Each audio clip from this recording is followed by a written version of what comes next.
Bueno, ¿hay preguntas?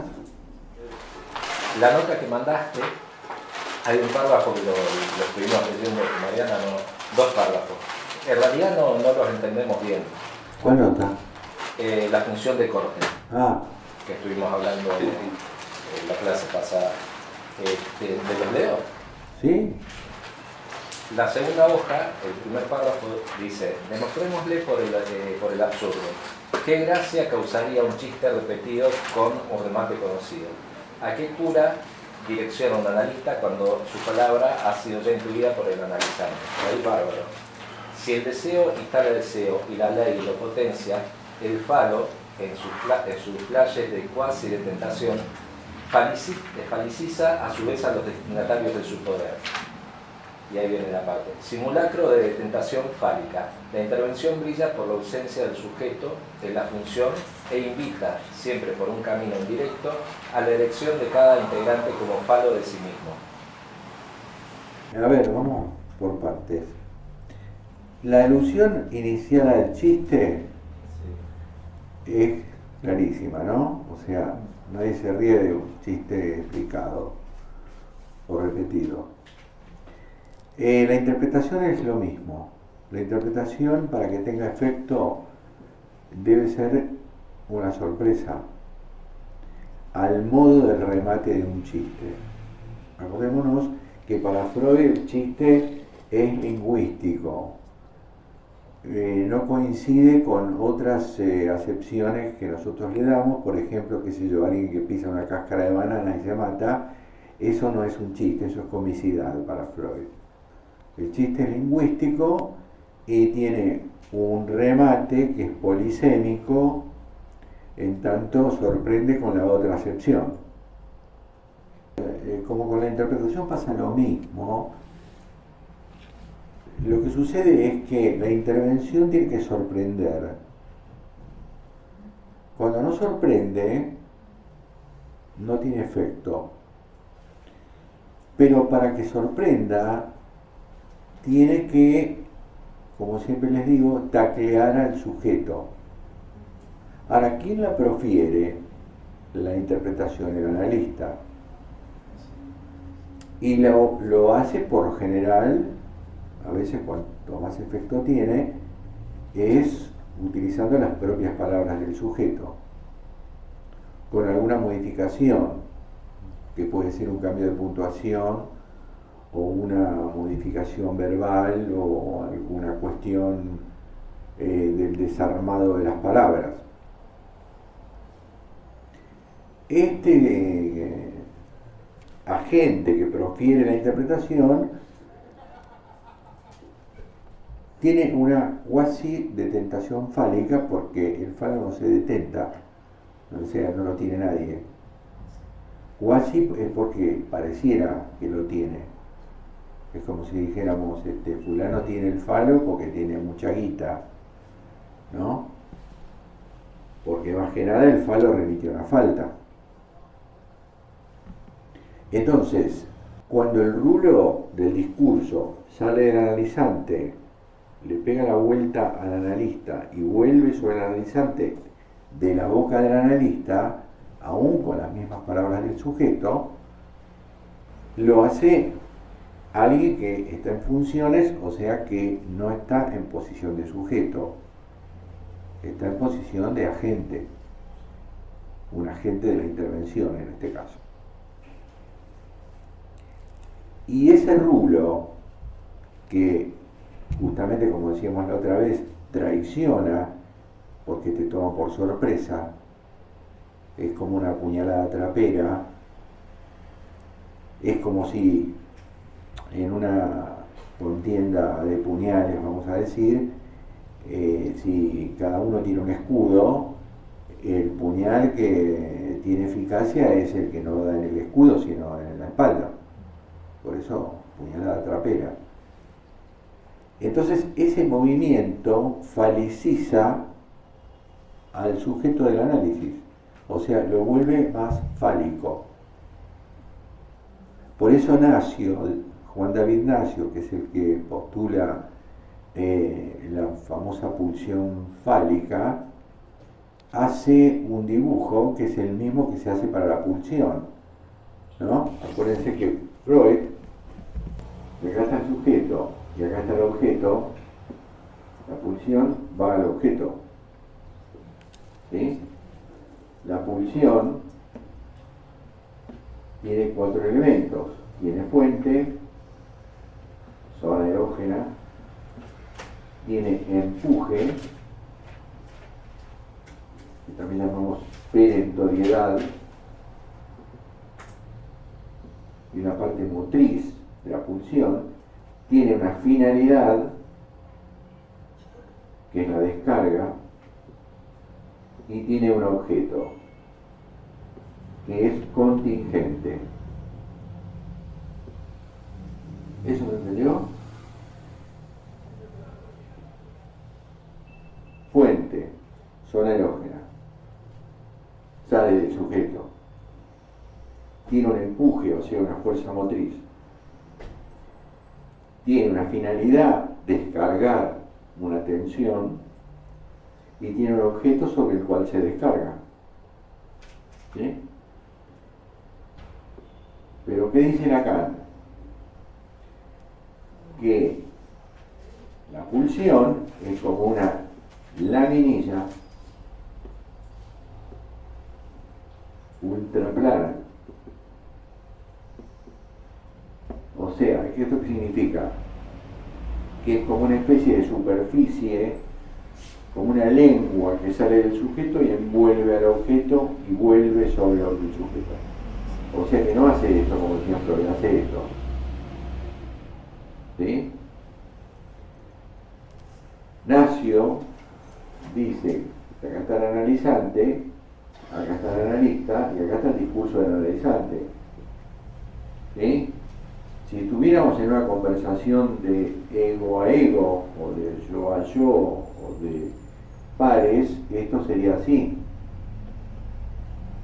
Discurso proferido de este lado izquierdo, discurso proferido lado derecho. Pero el análisis no funciona así. Porque este sería el esquema comunicacional de Václavic. El análisis funciona así. O de abajo para arriba, como quieran. Este es el discurso proferido por el analizante y esta es la respuesta, o sea, la intervención del analista, pero tomando las propias palabras. ¿Ven? Entonces este rulo sorprende, debe sorprender y faliciza. O sea, fortalece. Entonces, cuando yo le estoy haciendo al otro un tacle, una zancadilla, en realidad lo estoy fortaleciendo. Si quieren, piénsenlo esto en relación a lo que haría un padre con un nene. Si lo apaña, si lo cuida, si lo hace flor de invernadero, el chico será débil. En cambio, si le pega, de comillas, no le pegue, con la palabra. Por eso Mazota trae este ejemplo. Pa, me siento mal. Y el padre dijo, bueno, sentate bien.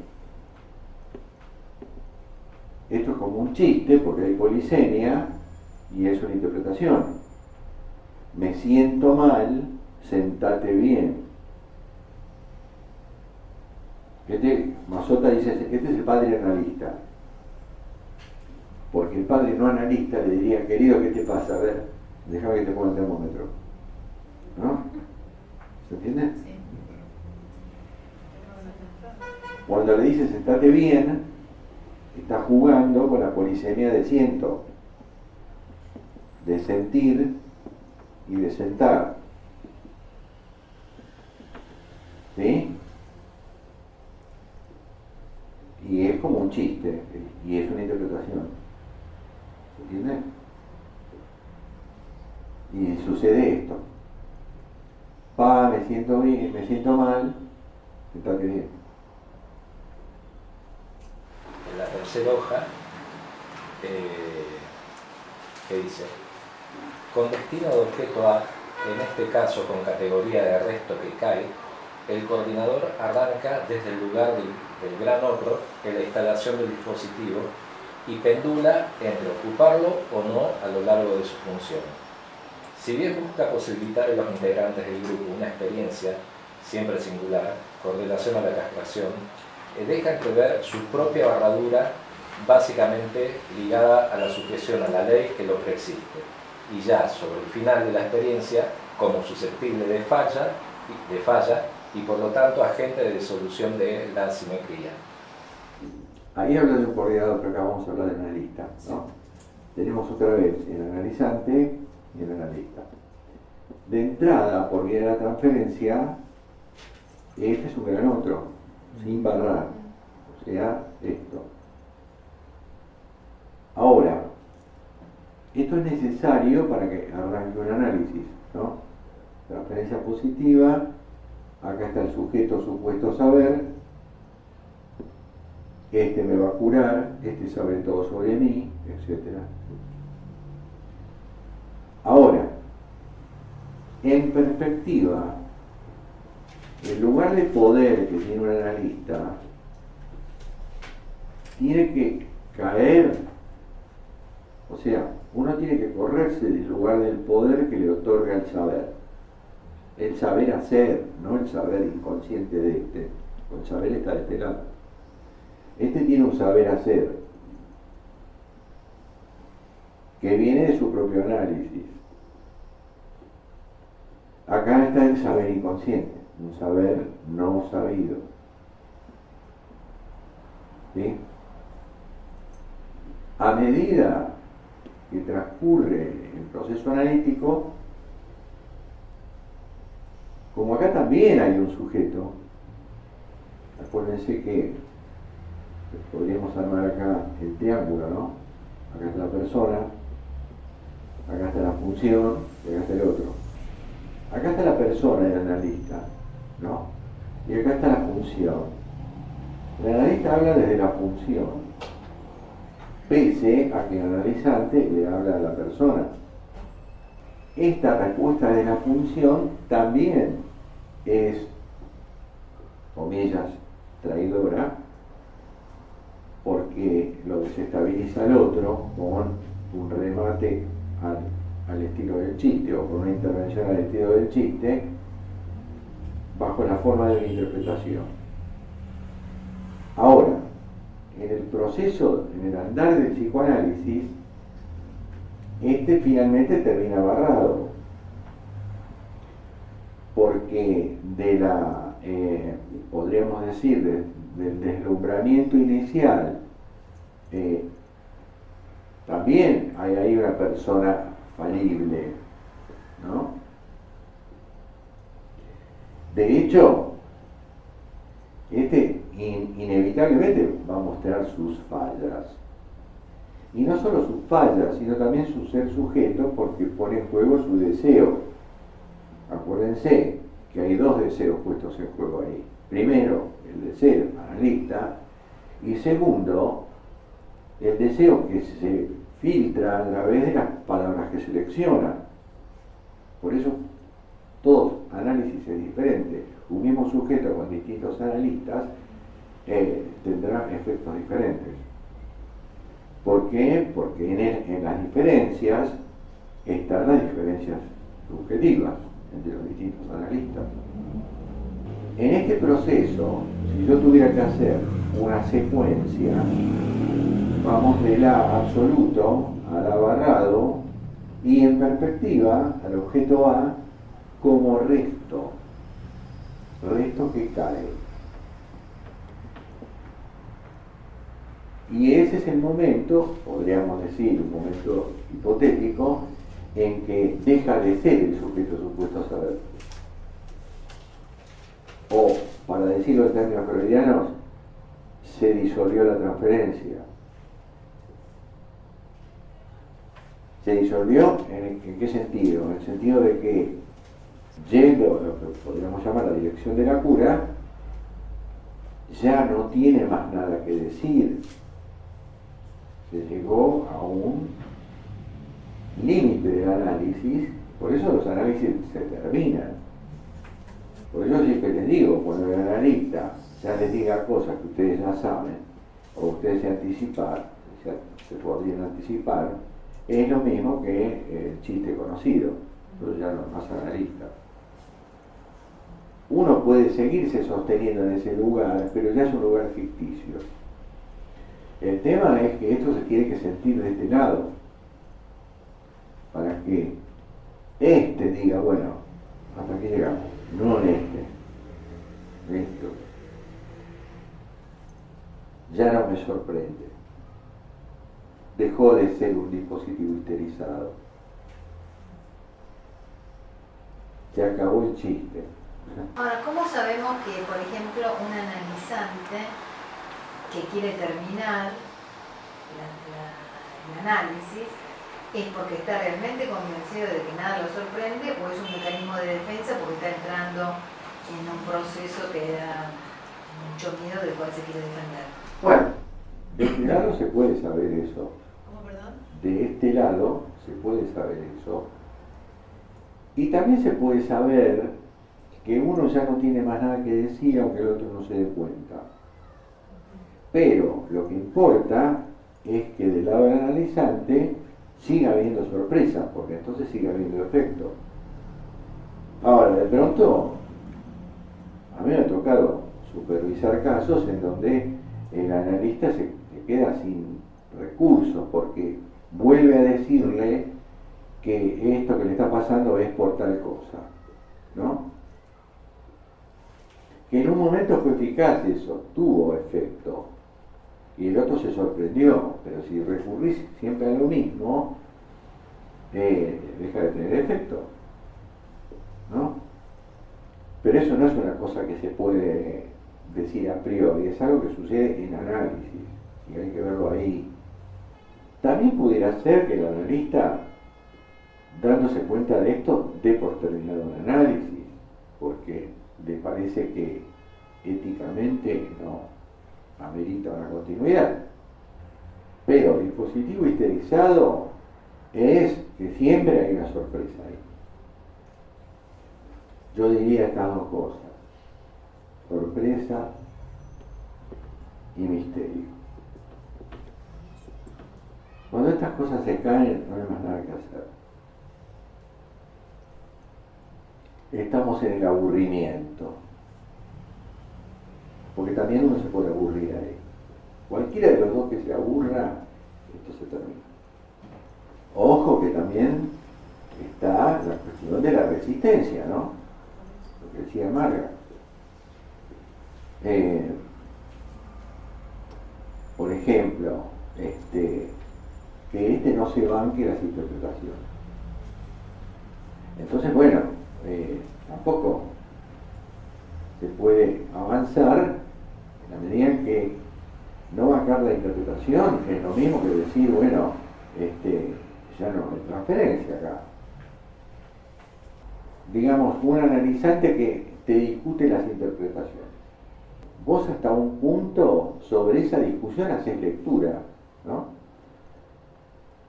Sobre cualquier discurso que el otro profiera, uno puede hacer lectura.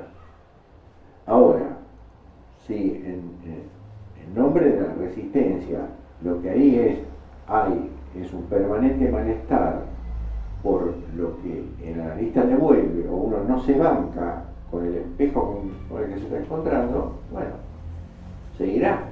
Hay muchos tipos que se van por eso. No me banco las cosas que me están diciendo. ¿Tiene relación con el fantasma de castración que estás diciendo? Sí. Porque justamente la intervención lo que busca es eso, ataca el narcisismo con la herramienta que tenemos, que es la castración simbólica, ¿no? Lo que pasa es que en el análisis se reactualiza el proceso castratorio del Edipo, con otro personaje, con otro discurso y en otro dispositivo. Ya no es papá amenazante, sino que es una palabra que me pega donde yo no me la esperaba, ¿no? Pero sigue habiendo resistencia por el analizante. ¿No hay una cura definitiva o si la... No, primero, cura definitiva no existe. Hablamos de dirección de la cura porque la cura es un lugar utópico y ucrónico, o sea, no tiene tiempo ni lugar. No existe curado, es uno de los imposibles de Freud. Curar, gobernar, educar. Y el curar se refería a esto, Freud. Curar el análisis. ¿Por qué? Porque vos no lo podés sacar de la estructura neurótica. No existe una estructura normal, vamos a decir, nosotros no somos normales. Lo que sí, la dirección de la cura se propone amortiguar los síntomas, modificarlos, eventualmente eliminar algún síntoma, sacarte del malestar de la vida cotidiana, no acá hay malestar. El malestar en la vida cotidiana, no nos olvidemos que esto es una balanza de dos platos. Está este plato y la vida cotidiana, son dos planetas diferentes. Con lo que yo obtengo acá del análisis, hago mis modificaciones en la vida cotidiana. Por ejemplo, en mis vínculos con los demás, ¿no?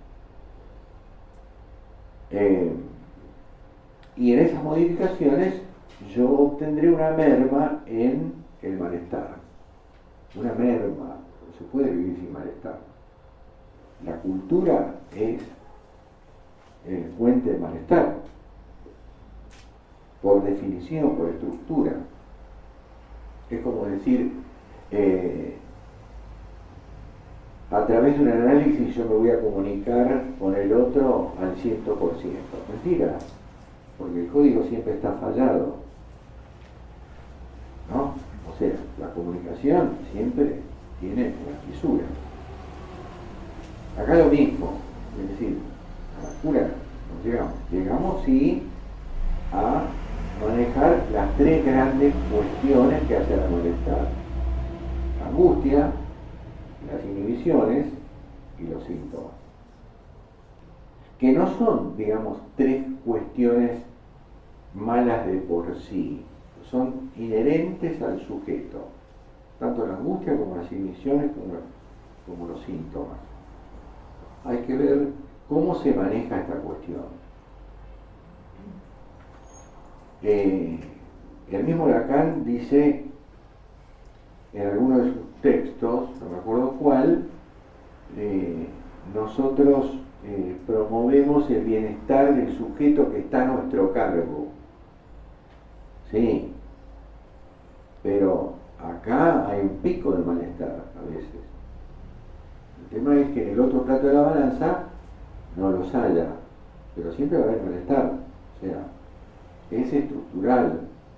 Cultura, malestar, comunicación, código fallado.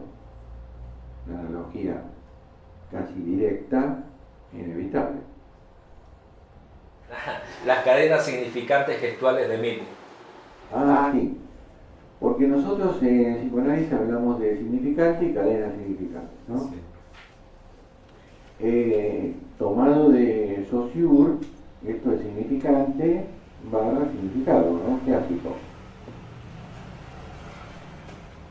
Ahora, cuando hablamos de cadena, estamos en la nomenclatura de Lacan, se escribe así: S1, S2, Sn.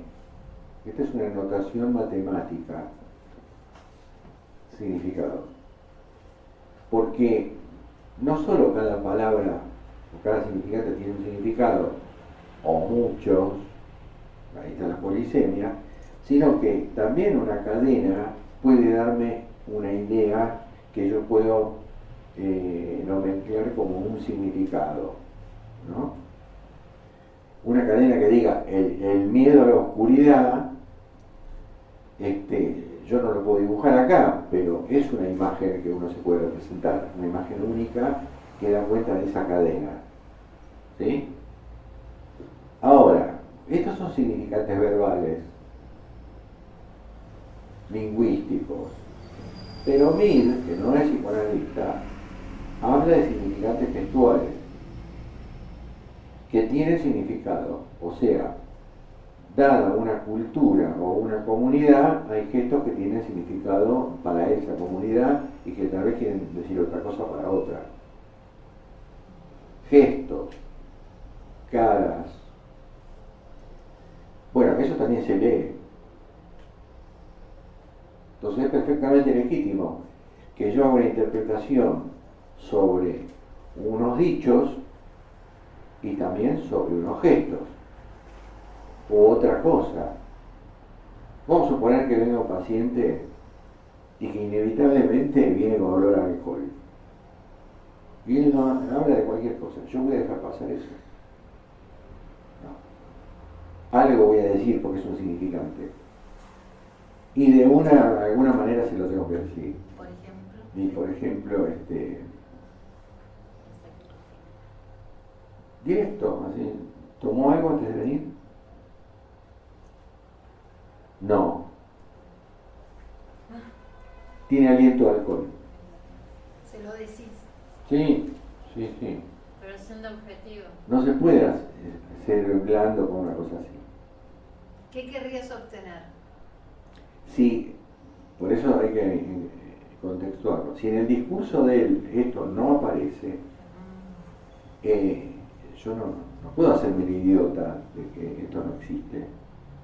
¿No? Es un significante. Sí, eso tiene un significado. Es como cuando te hacen un test de alcoholemia, ¿no? El numerito es un significante que significa no podés manejar. Ahora, Mario, ¿no puede ser, por ejemplo, un hecho puntual? Justo antes del análisis se encontró con algún amigo. Sí, lo mismo. Claro, vos. Para hacer tiempo se fue y se tomó Claro, una cerveza digo, acá a la tiene que vuelta. ser- Pero ¿por qué son tan extremistas? No, bueno. Yo digo a un sujeto que, Claro, que digamos, se evidencia- nota Claro, que viene colocado Claro. o que viene fumado, ponele. ¿No? Entonces vos estás entre considerar que es un psicótico o se dio con algo. Porque a veces entra un tipo fumado y se empieza a cagar de risa y se ríe de cualquier pavada, pongamos, ¿no? Entonces, uno tiene que observar todo. Por eso Lacan dice que para una de las maneras de, a primera vista, de detectar un psicótico es ver su discurso, su cuerpo y sus vínculos, cuando habla de los vínculos. A veces vos ves entrar a alguien y decís, el tipo está loco. O algo le pasa. Bueno, las entrevistas dirán si realmente fue. Yo les conté un caso de un sujeto que, ¿se acuerdan? Aquel que vino, que siempre soñaba lo mismo, que de la boca le salía carne picada cruda.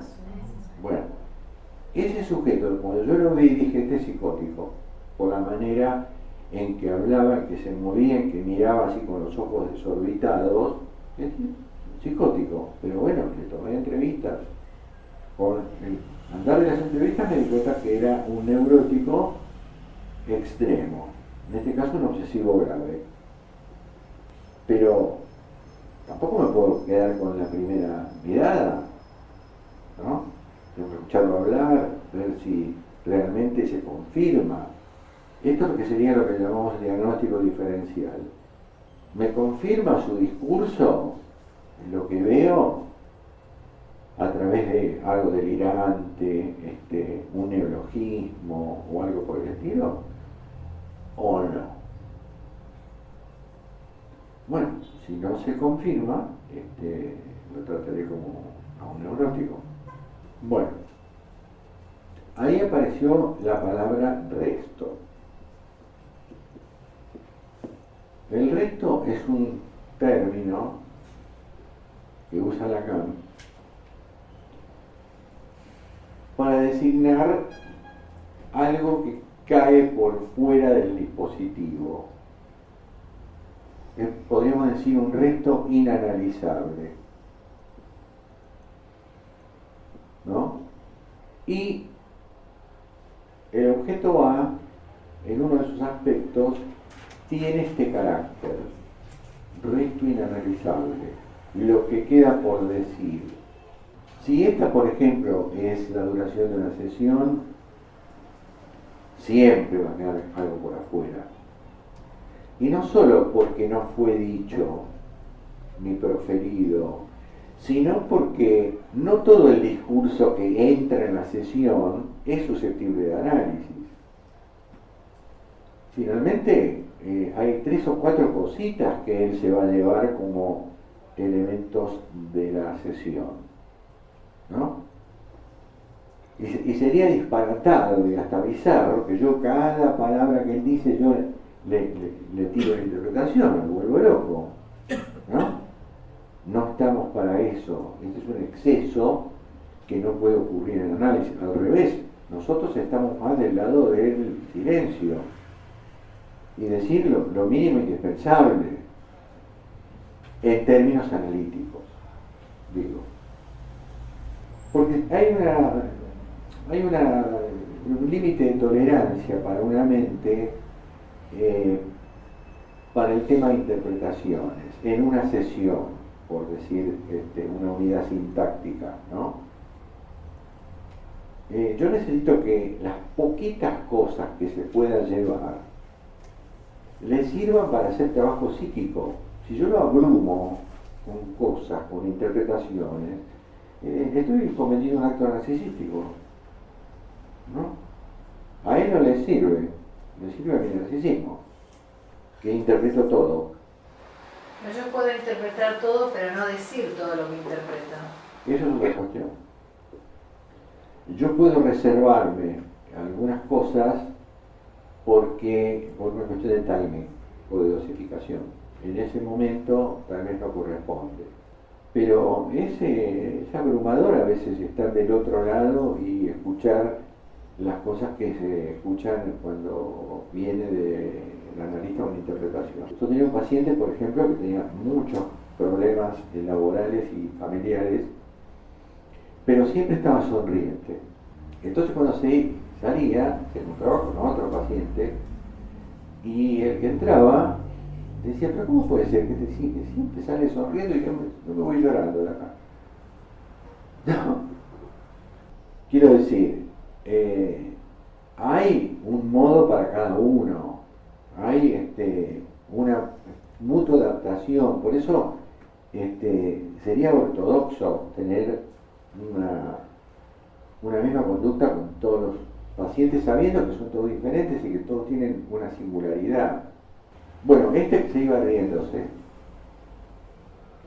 pudimos resolver en, vamos a decir, 4 años de análisis, una parte de las cosas, hasta que yo me di cuenta que lo tenía que derivar. Entonces lo derivé a una psicoanalista mujer. Con toda... ¿Por qué lo derivaste? Porque no avanzábamos en uno de los temas, que era su separación. El caso era que resolvimos una serie de temas, pero el punto de su divorcio, ya se separó en el curso del análisis, pero no podía llegar a un acuerdo con la mujer en cuanto al divorcio. La mujer no quería dárselo. Y además, como habían tenido un problema con un personal doméstico, estaban en el medio de un juicio, porque la niñera de los chicos, tenían 3 chiquitos, en un juego, qué sé yo, un chico resultó con el ojo lastimado. Parece que tuvieron un encontronazo con esta mujer y la mujer les hizo una demanda, un juicio laboral, vamos a decir, ¿no? Entonces, cuando vieron venir el juicio, él usó todo a nombre de la mujer, peor, de la tía de la mujer. Entonces la casa donde vivían quedó a nombre de la tía de la mujer. Después pasó el problema, no pasó nada, qué sé yo, siguieron adelante, pero cuando él le planteaba el tema del divorcio, él tenía como ese fantasma que primero había que desafectar a la tía de los bienes, porque si no, ¿cómo vas a hacer una división patrimonial? Y bueno, eso se estancó y dijeron, bueno, basta, te derivo a una analista mujer. ¿Y por qué elegí una mujer? Bueno, porque había cuestiones de mujeres. Y de hecho lo resolvió con esta otra analista. Tardaron otros 2 años, pero lo resolvió. Finalmente se divorció, sacaron la titularidad de la tía, hicieron la división de bienes y él se hizo con la mitad de su patrimonio. Bueno, está esto del resto, ¿no? Yo no sé si alguna vez ustedes recordarán que alguna vez yo traje algo de las físicas que se llama principio de Carnot. ¿Se acuerdan de esto? El principio de Carnot era un físico francés que trabajó en lo que se llama la termodinámica. Entonces lo que descubrió Carnot es que pensan que un motor, por ejemplo de combustión interna como es el del auto, un porcentaje de la energía química de la nafta la transforma en movimiento, el resto se pierde.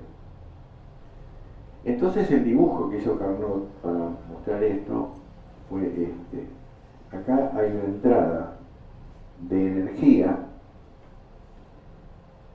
acá hay un aprovechamiento de una energía y acá hay una pérdida de otra energía. Entonces, esta es la energía química de la nafta, acá está el motor que la transforma en energía mecánica, esta es la energía mecánica disponible y esta es la energía perdida. ¿Sí? Y yo les conté que si ustedes tienen auto, se van a dar cuenta que ¿por qué el motor está caliente si uno no lo toca? ¿Por qué el escape está hirviendo si uno lo toca? Bueno, porque se pierde energía, no se puede gastar toda esta en movimiento. Esa sería la máquina perfecta, no existe. Bueno, yo hice una analogía con el análisis. Acá podríamos decir que esto es el discurso intencional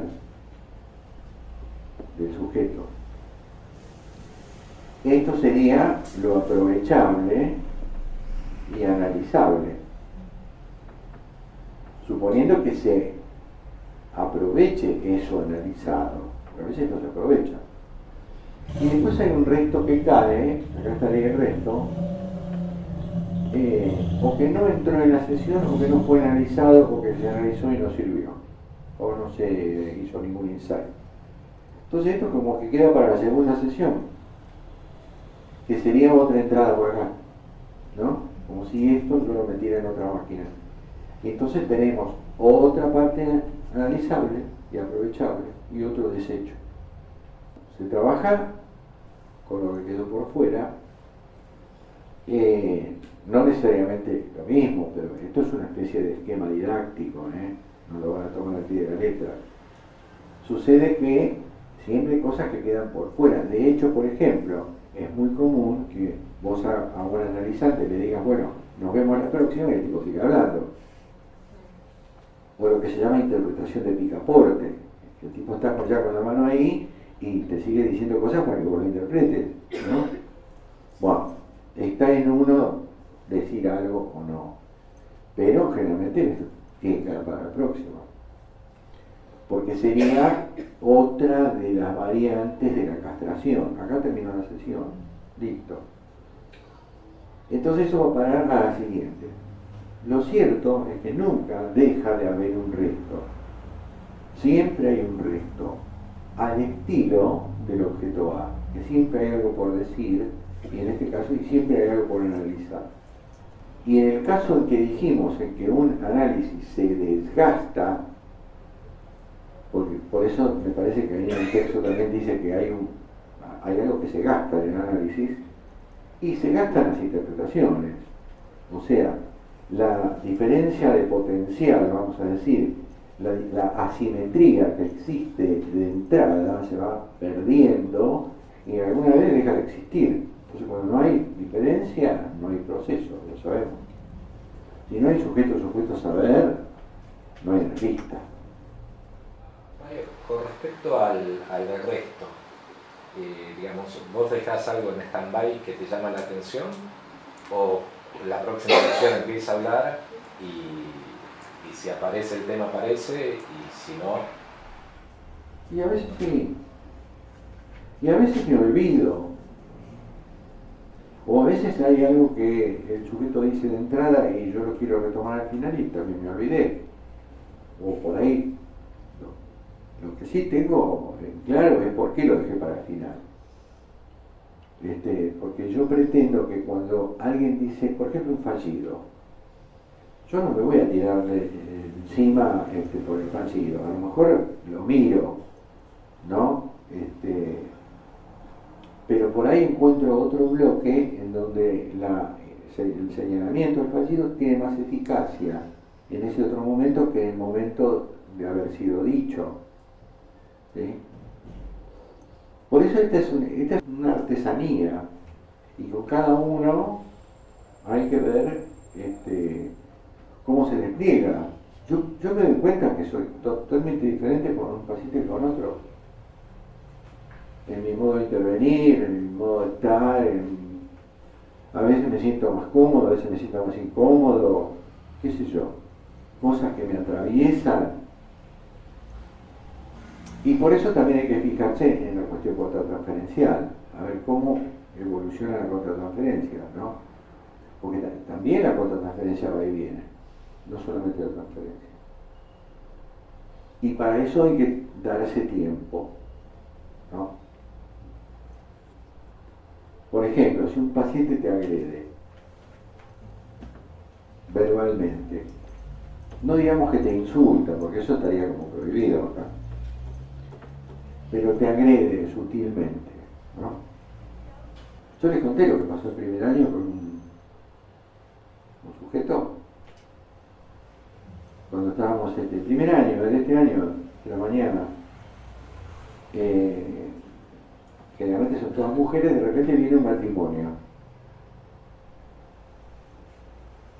Bueno, entonces estábamos hablando justamente de lenguaje, el significante, el significado, qué sé yo. Hablábamos de la tonada cordobesa.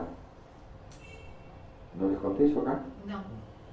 Y ahí entonces yo les dije, bueno, estaba haciendo una analogía entre lo que es una teoría y lo que es la práctica. Que por eso en el colegio los chicos, cuando se produce, por ejemplo, una definición teórica, piden ejemplos. Porque el ejemplo aclara mucho. ¿Y por qué Lacan no los daba? Porque fomentaba, decía, el ejemplo fomenta el registro imaginario. Y yo quiero que ustedes se centren en el simbólico. Entonces no daba ejemplos. Bueno, yo doy ejemplos acá, ¿no? Entonces, para graficar esto, yo dije, por ejemplo, todos los que estamos acá sabríamos imitar la tonada cordobesa. Entonces les propuse y todos sabían imitarla, porque nosotros sabemos cómo es la cordobesa, ¿no? Por ejemplo, una palabra de varias sílabas en donde aparece el canto, vamos a suponer una palabra, a ver, díganme una palabra. Inconstitucionalidad. Inconstitucionalidad. ¿Sí? Bueno, esto se puede hacer, ¿no? Por ejemplo, fracaso. Vamos a poner. Fracaso. Esto se puede hacer rápido, pero no es más difícil sacar la ley que lo rige. Entonces la ley es que la extensión de la vocal viene antes de la acentuada, sea ortográfica o prosódica, ¿no? Viene antes de la sílaba, de la vocal de la sílaba acentuada. Entonces, este señor me quiere hacer un aporte y me dice, culiao.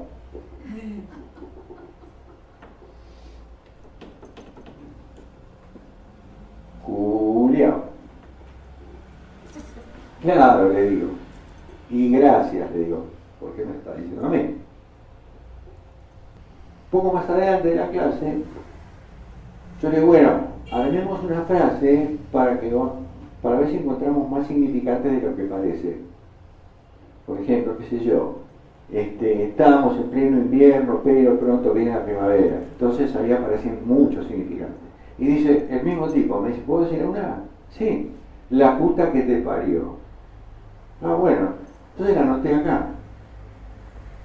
La puta que te parió. ¿No? Por supuesto que hubo risas y yo también me reí, igual la escribí, igual encontramos algunos significantes acá, como si fuera una frase normal. Pero era la segunda vez que me agredía. Yo no puedo dejar de leer esto. Y después el grupo operativo hizo otra maniobra con la coordinadora. En el mismo tono. Uno puede reírse en el momento y dejarlo pasar y qué sé yo, pero llega un punto que sí, bueno, hacer una devolución en el mismo tono, ¿no? Alguna ironía, algún sarcasmo para devolvérsela. Tampoco lo voy a llamar a una entrevista para decirle, mirá, vos me estuviste puteando, qué sé yo, y él que me va a decir, no, pero era un ejemplo. Claro, un tipo que no está en el tema del psicoanálisis es capaz de justificarle cualquier cosa que diga. Pero si vos le decís, por ejemplo, ¿qué le dirías? No sé, porque la verdad que nunca me pasó una cosa así, fue como novedoso para mí, ¿no? A mí me han dicho muchas cosas en análisis, pero así en público y con esta cosa matemática, evidentemente la tenía con la autoridad, la tenía conmigo y después la tuvo con Jackie. Entonces, en el marco de una serie de transgresiones de otro orden, por ejemplo, faltar, qué sé yo, no hacer trabajo, no contestar cuestionarios, etcétera, etcétera. Se notaba que era un tipo que estaba con resistencia de la hostia. Bueno, vamos a tocar.